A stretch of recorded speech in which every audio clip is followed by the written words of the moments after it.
Now, we want to talk about soulmate. A soulmate, usually people think is somebody who matches my good qualities and we're having a good time. We have the same similarities. Our parent went through the same problem. Our family, we have so many things in common. It doesn't mean that the relationship is going to be rosy. No. Most of the time, from the people we have been coaching, that's what the challenge is most of the time.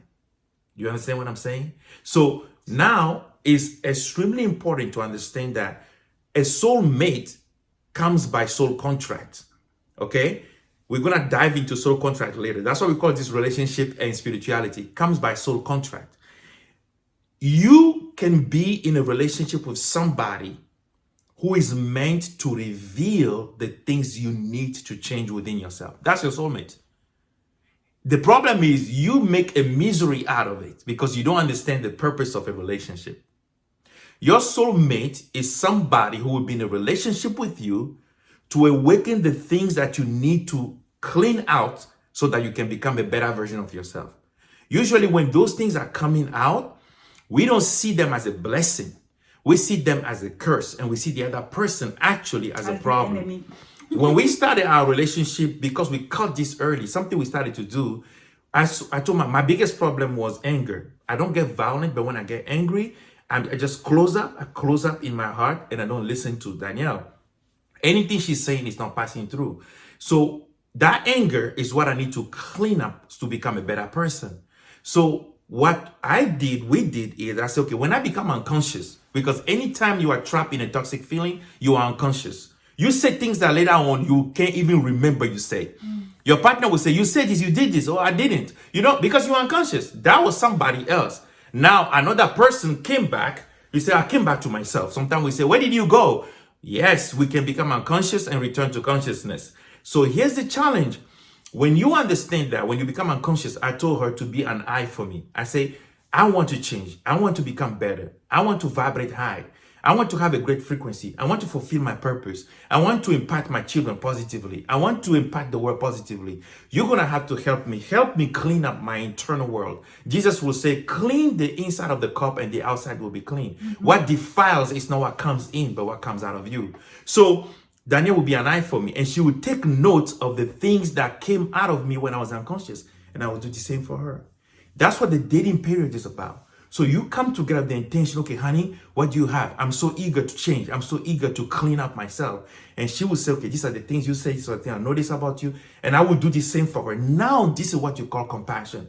This is what you call being there for each other. Because you know you're fighting the same enemy, which is the ego. You already know who you truly are, which is an extension of divinity. But you have a digital version of you that is the collective of everything you have been through in life. And you want to clean up that inner child, right? In our soul journey program, we call it inner child or the green soul.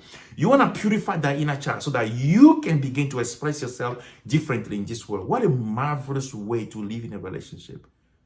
What a marvelous way. You want to add anything, baby? I think many times we became so identified. Yeah.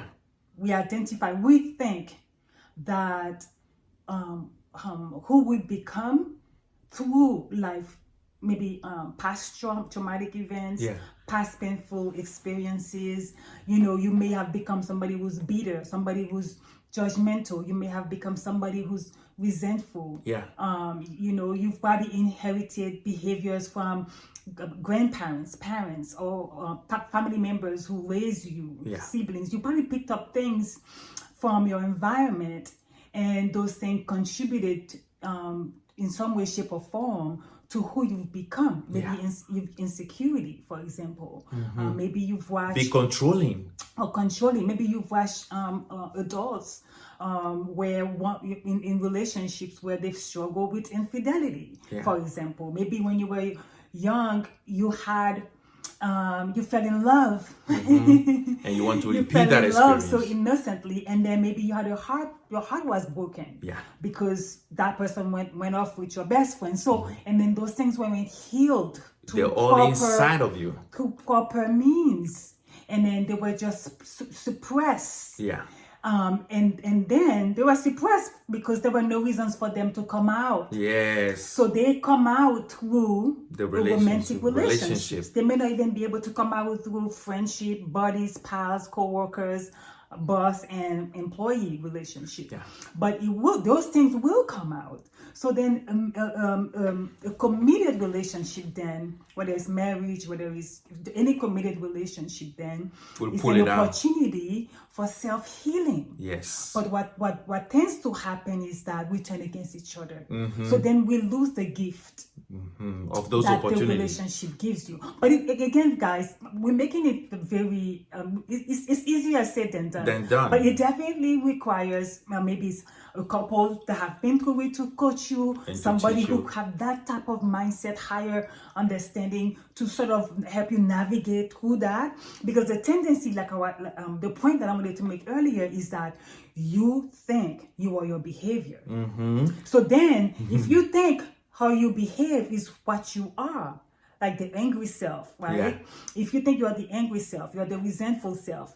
That is the who you judgmental became. self. It's not who you are. If you identify with it, if somebody pointed out to you what you're going to do, if I believe that's me, you're going to protect it. Yes. You will not come forward and say, yes, that is true. Like Alain and I, it took us a little bit to get there. But once we understood that our reaction It's is not who we are.